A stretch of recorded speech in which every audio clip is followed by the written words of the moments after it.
Aryan civil classes में आप लोगों का स्वागत है। मैं राजाराम सत्यार्थी पॉलिटी के अंतर्गत स्थानीय स्वशासन का सेकंड पार्ट लेकर आया हूं। मैं आप लोगों को बलवंत राय मेहता समिति पढ़ा दिया था, उसमें कुछ टॉपिक छूट गया था, उसको आज मैं बता दे रहा हूं। मैं बताया था आप लोगों को कि जो बलवंत राय मेहता समिति थी उसने पंचायती राज व्यवस्था को त्रिस्तरीय ढांचे के रूप में बताया था, जिसमें निचले स्तर पर ग्रामीण स्तर पर ग्राम सभा और मंडल स्तर पर अर्थात पंचायत समिति, ब्लॉक स्तर पर पंचायत समिति और जिला स्तर पर जिला पंचायत अर्थात जिला परिषद, और इसको फॉलो भी किया। बलवंत राय मेहता समिति की जो त्रिस्तरीय ढांचा था उसको भारत का एकमात्र ऐसा राज्य है जिसका नाम है राजस्थान। राजस्थान ने इसको फॉलो किया था। 2 अक्टूबर 1959 ईस्वी को 2 अक्टूबर 1959 ईस्वी को राजस्थान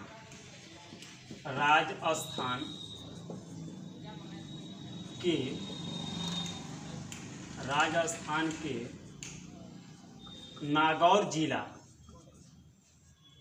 जिला में ये लागू हुआ था, और नागौर जिला के बगदरी नामक गांव में सर्वप्रथम ये लागू किया गया था। बगदरी नामक गांव में देखिए, एक बार फिर सुन लीजिए।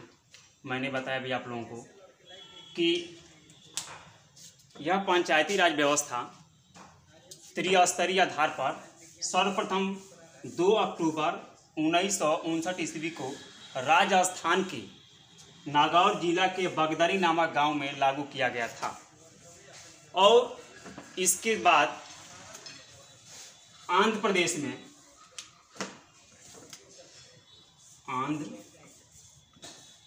में लागू किया गया। फिर ऐसे ही आपका तमिलनाडु, असम, ऐसे क्रम से चला गया। देखिए, मैं एक और छोड़ दिया था पोर्शन। पहले दिन मैंने बताया था लॉर्ड रिपन के बारे में। तो लॉर्ड रिपन जो थे, पेपर में कई बार पूछ चुका है कि भारतीय पंचायती राज व्यवस्था का जनक किसे कहा जाता है। तो भारतीय पंचायती राज व्यवस्था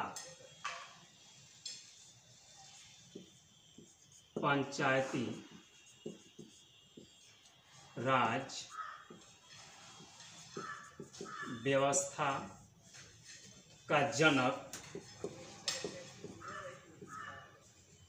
लॉर्ड रिपन को कहा जाता है। लॉर्ड रिपन को कहा जाता है। ठीक है। अब देखिए, बस यही छूट गया था बलवंत राय मेहता समिति में।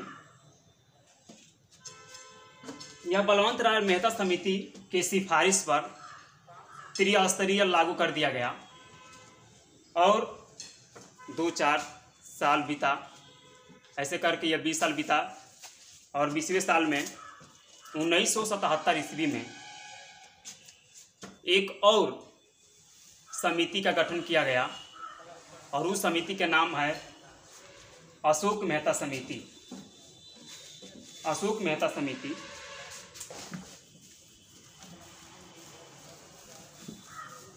देखिए,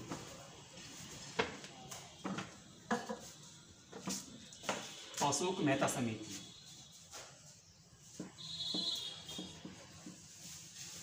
अशोक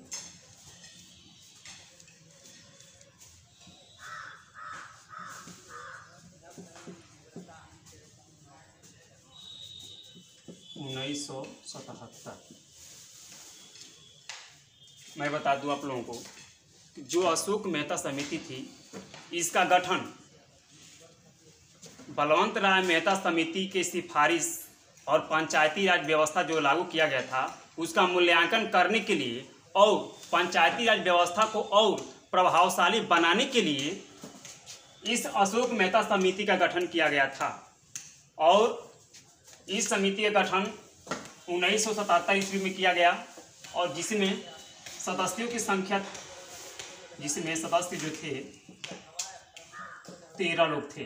13 सदस्य से मिलकर के एक समिति बनी थी, और यह समिति 1978 में अपनी रिपोर्ट प्रस्तुत की।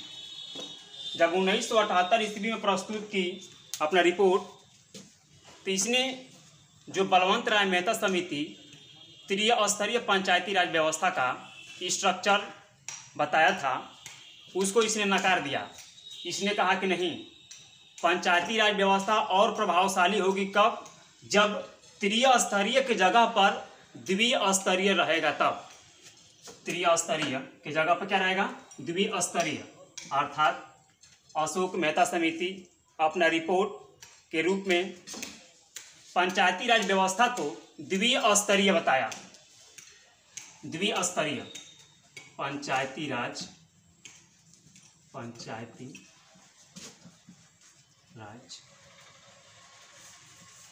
व्यवस्था, उसने कहा कि पंचायती राज जो व्यवस्था है उसको द्विस्तरीय होना चाहिए।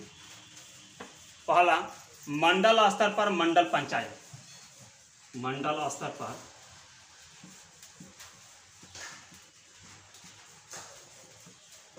मंडल पंचायत,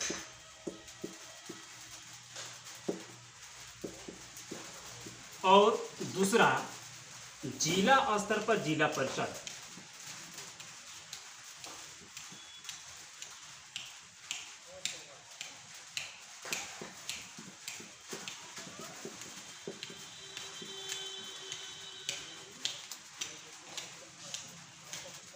देखिए, मैंने आप लोगों को बताया कि अशोक मेहता समिति अपनी सिफारिश पंचायती राज व्यवस्था को द्विस्तरीय बताया कि अगर द्विस्तरीय रहेगा तो पंचायती राज व्यवस्था और प्रभावशाली होगा।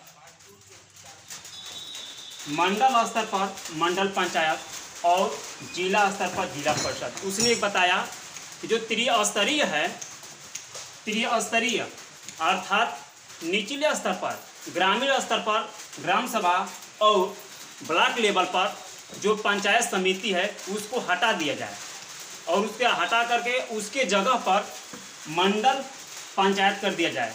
और उसने बताया था इस मंडल पंचायत में गांवों की संख्या 10 से 15 होनी चाहिए।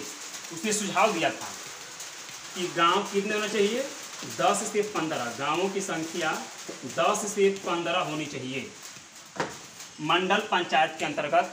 और इसमें संख्या बताया था, जनसंख्या बताया कि 15,000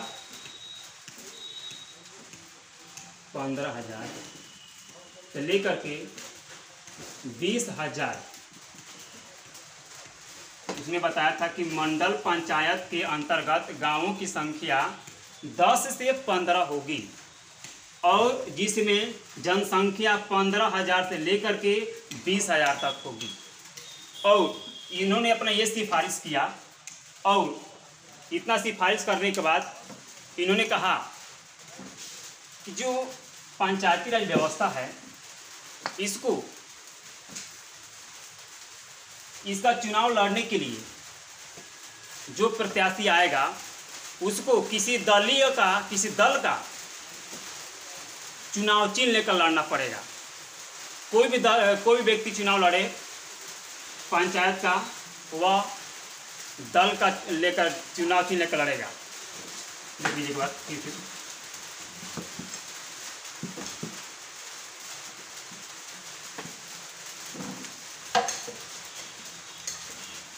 जो व्यक्ति पंचायत का चुनाव लड़ेगा वह किसी राजनीतिक पार्टी का चुनाव चिन्ह लेकर लड़ेगा। राजनीतिक पार्टी का चुनाव चिन्ह,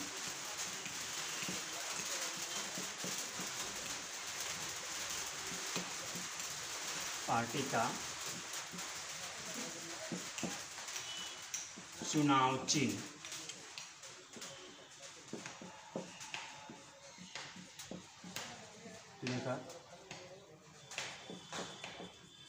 चुनाव लड़ेगा।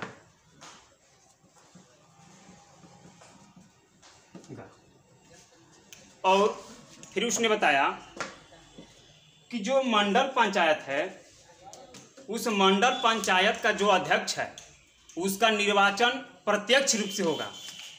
मंडल पंचायत मंडल पंचायत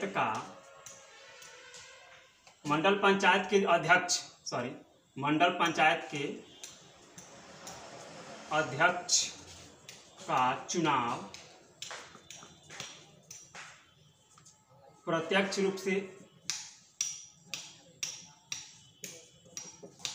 और जबकि जिला परिषद का अर्थात जिला परिषद के जो अध्यक्ष होंगे उनका चुनाव अप्रत्यक्ष रूप से कराया जाएगा। जिला परिषद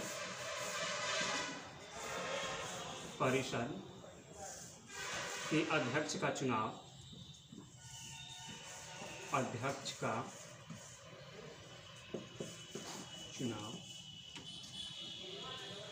अप्रत्यक्ष रूप से किया जाएगा।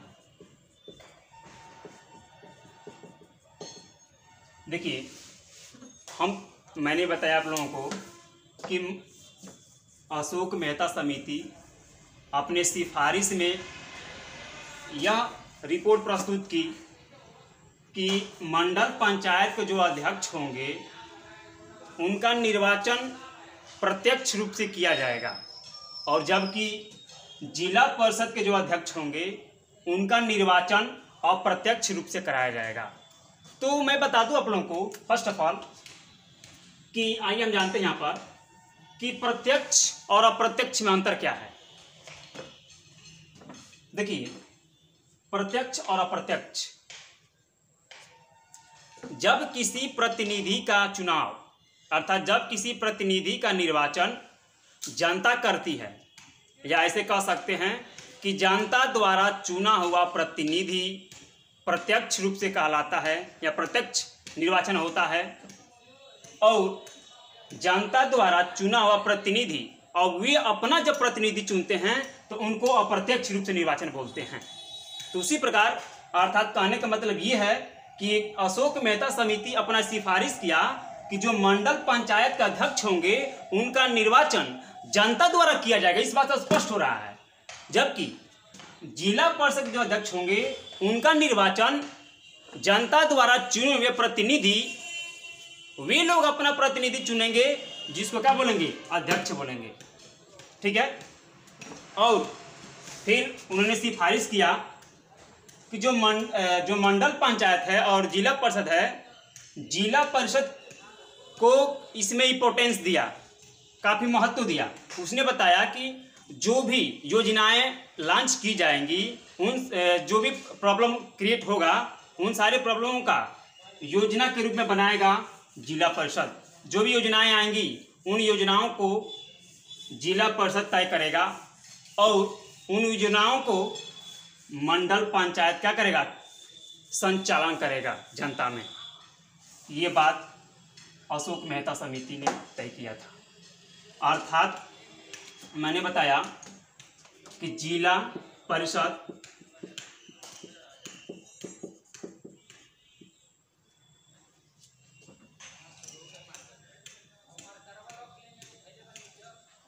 विकास का योजना बनाएगा, और जो मंडल पंचायत होगा, मंडल पंचायत इसका संचालन करेगा, क्रियान्वयन करेगा, संचालन करेगा। ठीक है। अब देखते हैं हम, और नेक्स्ट सिफारिश क्या किया, इसने नेक्स्ट सिफारिश किया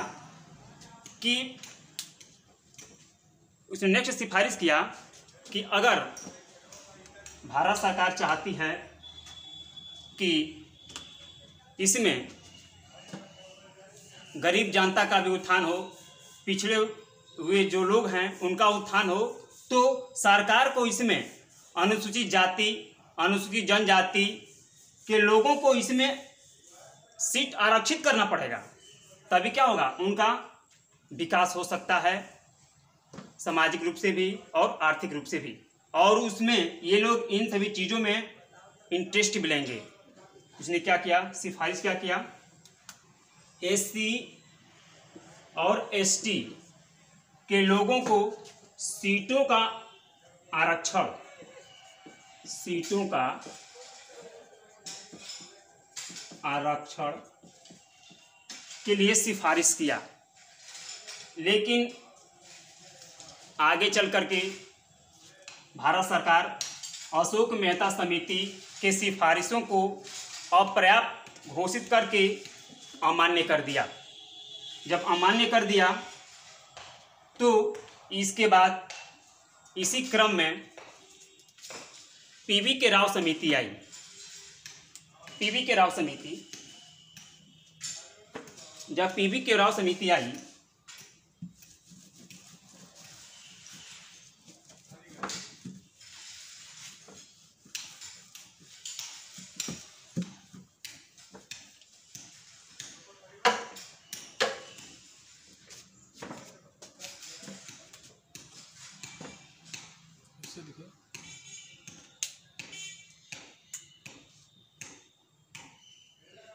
पीवी के राव समिति,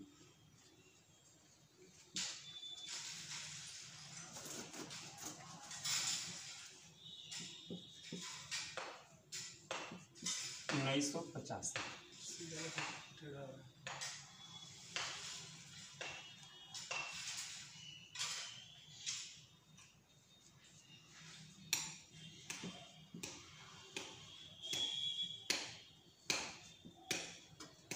देखिए, पीवी के राव समिति किसी किसी बुक में जीवी के राव समिति दे रहा है, ठीक है।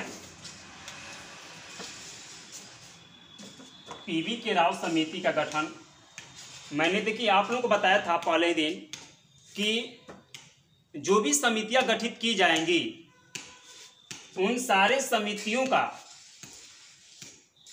लक्ष्य होगा कि पंचायती राज व्यवस्था का मूल्यांकन करना और उनको और ज़्यादा प्रभावशाली बनाना, जिससे लोगों का विकास हो सके आर्थिक रूप से और सामाजिक रूप से, और जो जनता ग्रामीण क्षेत्र में बिलोंग करती है वे इसमें क्या ले, रुचि ले।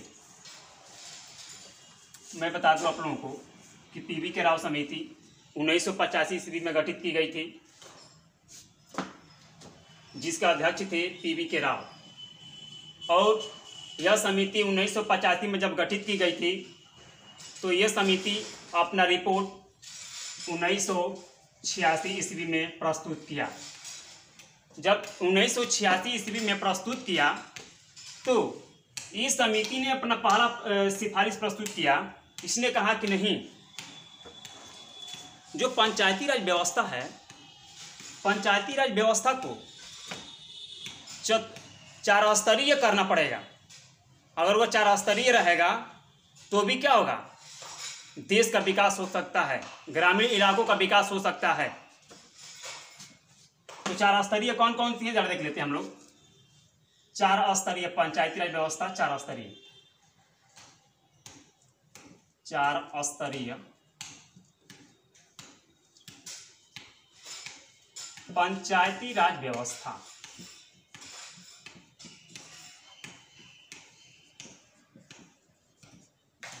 चार स्तरीय पंचायती राज व्यवस्था।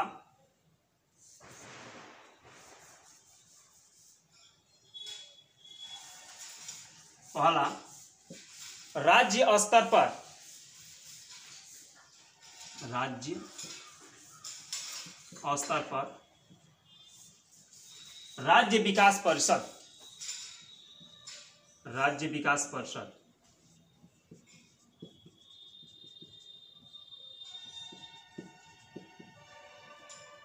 दूसरा, जिला स्तर पर जिला परिषद, जिला स्तर पर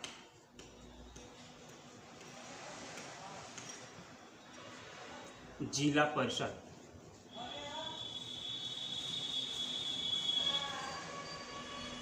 और प्रखंड स्तर पर पंचायत समिति।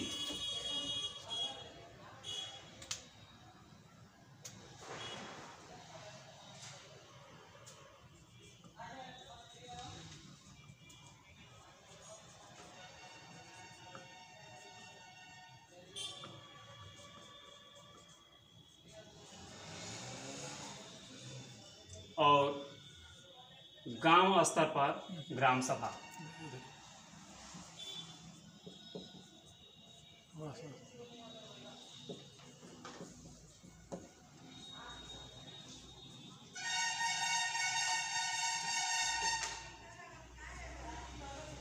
देखिए,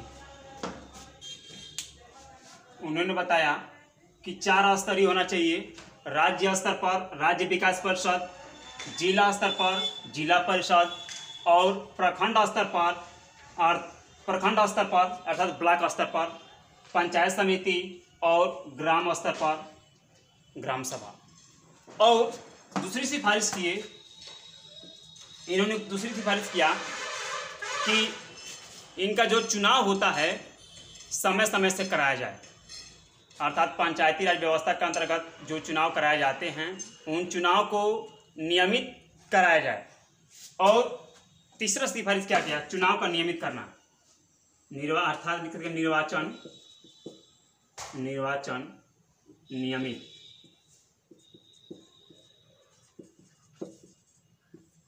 कराना। और तीसरा सिफारिश क्या किए? तीसरा सिफारिश इन्होंने ये भी किया कि अगर भारत सरकार चाहती है कि ग्रामीण इलाकों में भी भारतीय जनता का विकास हो, अर्थात जो भारतीय जनता ग्रामीण क्षेत्र में बिलोंग करती है और उन जनता में भारत सरकार रुचि लाना चाहती है, उनका सामाजिक विकास करना चाहती है, उनका आर्थिक विकास करना चाहती है, तो भारत सरकार को एससी एसटी के लोगों को सीटों को आरक्षण देना पड़ेगा। अर्थात पंचायती राज व्यवस्था में एससी एसटी वालों को आरक्षण देना पड़ेगा। ये सिफारिश किया था पीवी के राव समिति ने। जब पीवी के राव समिति ने 1986 ईस्वी में अपना सिफारिश किया भारत सरकार से, तो इसके भी सिफारिशों को अमान्य घोषित कर दिया गया। जब अमान्य घोषित कर दिया गया तो फिर पीवी के राव समिति के बाद 1986 में ही पीवी के राव समिति के बाद 1986 में ही एक और समिति गठित की गई थी जिसका नाम था एल.एम. सिंघवी समिति।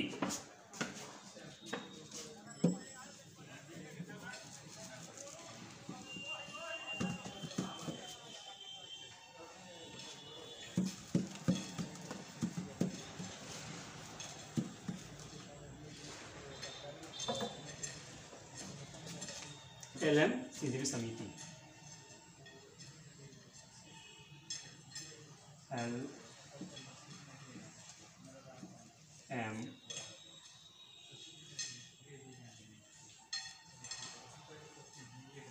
सिंघवी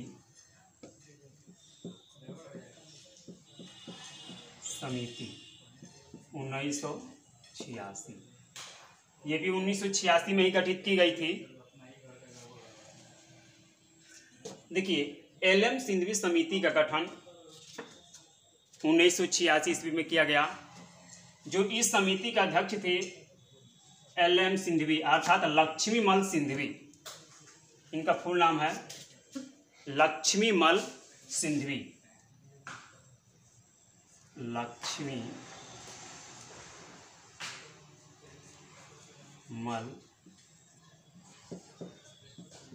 सिंघवी। देखिए, जब इस समिति का गठन किया गया, इस समिति ने अपना रिपोर्ट प्रस्तुत किया। पहला रिपोर्ट प्रस्तुत यही किया कि अगर पंचायती राज व्यवस्था को और उचित तरीके से लागू करना चाहती है भारत सरकार, और वो चाहती है कि ग्रामीण इलाकों में, अर्थात हाँ ग्रामीण इलाकों का लीजिए, ग्रामीण इलाकों में इनका विकास हो, अर्थात ग्रामीण इलाकों में बिलोंग करने वाले जो भारतीय जनता है उनका विकास चाहती है, तो इस पंचायती राज व्यवस्था को संवैधानिक दर्जा देना पड़ेगा। ये सिंघवी समिति की सिफारिश किया था कि इसको संवैधानिक दर्जा देना पड़ेगा पंचायती राज व्यवस्था को, तभी जाकर के भारत के सारे राज्य इसको फॉलो करेंगे और समय समय से क्या करेंगे, इसका चुनाव कराएंगे। संवैधानिक दर्जा, संवैधानिक दर्जा दिए जाने का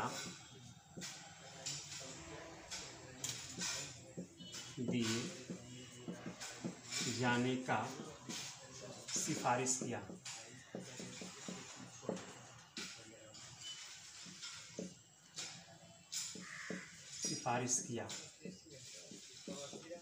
इन्होंने सिफारिश किया कि पंचायती राज व्यवस्था को संवैधानिक दर्जा दे दिया जाए। और फिर इन्होंने एक और सिफारिश किया लक्ष्मीवल सिंधु समिति कि SC ST और महिलाओं को भी, SC ST और प्लस महिलाओं को भी इस पंचायती राज व्यवस्था में, मैंने बताया ये प्लस है, प्लस मान के, और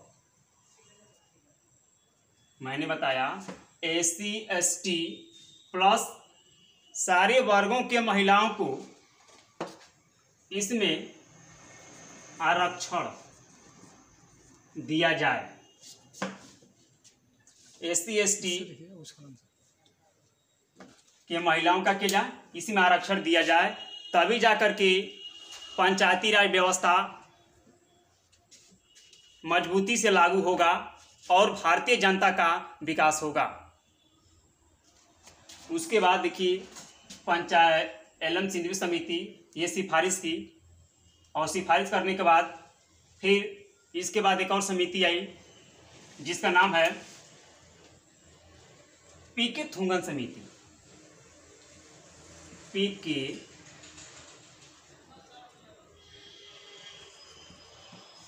थुंगन समिति, थुंगन समिति।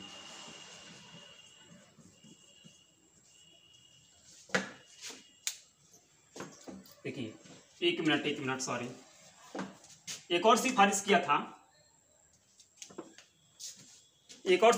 था लक्ष्मीवल सिंधु समिति ने। सिफारिश ये किया था, इसने कहा कि नहीं, जो व्यक्ति पंचायतों का चुनाव लड़ेगा वह किसी राजनीतिक पार्टी का चुनाव लेकर नहीं आएगा, अर्थात गैर दलीय व्यक्ति होगा। अर्थात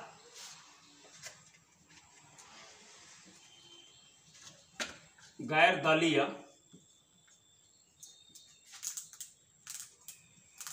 व्यक्ति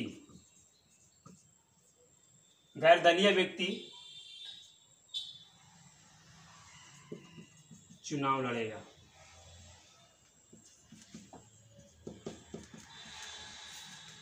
और वह किसी पार्टी का चुनाव चिन्ह लेकर नहीं घूमेगा।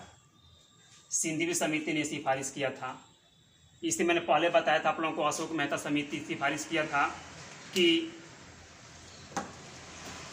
जो व्यक्ति चुनाव लड़ना चाहता है वह किसी राजनीतिक पार्टी का चुनाव चिन्ह लेकर लड़ेगा। लेकिन LM सिंघवी समिति ने कहा कि नहीं, इसे सिफारिश किया कि नहीं, गैर राजनीतिक व्यक्ति, अर्थात कहने का मतलब यहाँ पे ये है किसी भी पार्टी का चुनाव चिन्ह लेकर के कोई व्यक्ति पंचायतों का चुनाव नहीं लड़ेगा। इसने ये सिफारिश किया। और एक और सिफारिश ये किया कि पंचायतों का जो चुनाव होगा उनका कार्यकाल 5 वर्ष होना चाहिए। अर्थात पंचायतों का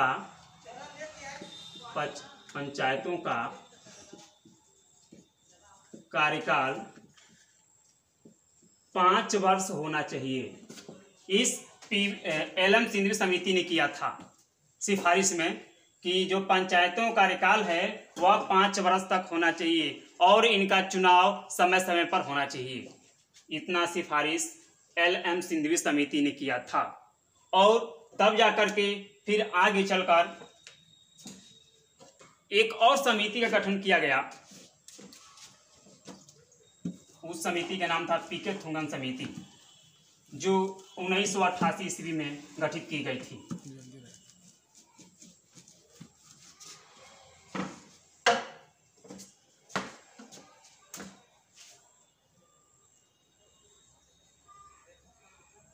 पीके थुंगन समिति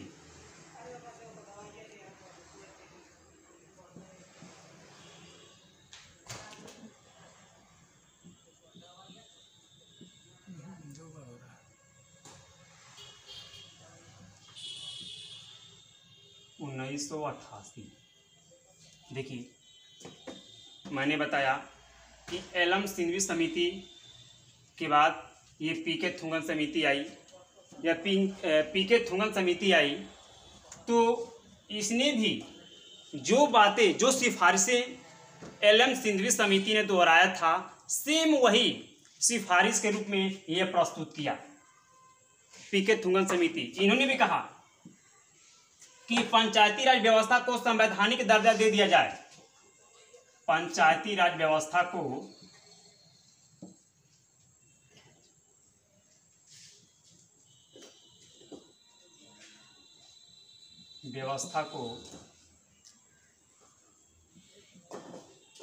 संवैधानिक दर्जा